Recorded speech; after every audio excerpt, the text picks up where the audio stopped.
السلام علیکم دوستو، میں ہوں عثمان راجہ اور ابھی میں واصف علی واصف صاحب کے خوش نصیبی کے بارے میں کچھ اقوال پڑھ رہا تھا، تو میں نے سوچا کیوں نہ آپ کے ساتھ شیئر کیے جائیں، کیونکہ اچھی بات کو شیئر کرنا بھی صدقہ جاریہ ہے۔ واصف علی واصف صاحب فرماتے ہیں کہ آج کے انسان نے صرف دولت کو خوش نصیبی سمجھ لیا ہے اور یہی اس کی بد نصیبی کا ثبوت ہے۔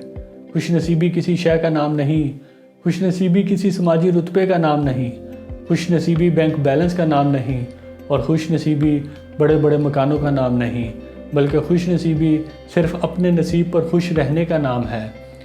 کسی خوش نصیب نے آج تک کوشش یعنی اسٹرگل کو ترک نہیں کیا، لیکن کوشش بامقصد ہونی چاہیے، ایسی کوشش کہ زندگی بھی آسان ہو اور موت بھی۔ خوش نصیبی ایک متوازن زندگی کا نام ہے، نہ زندگی سے فرار ہو نہ بندگی سے فرار۔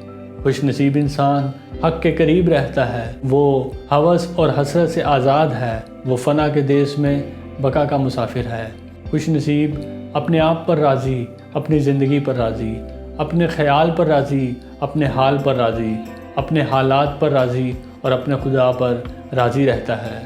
شکریہ۔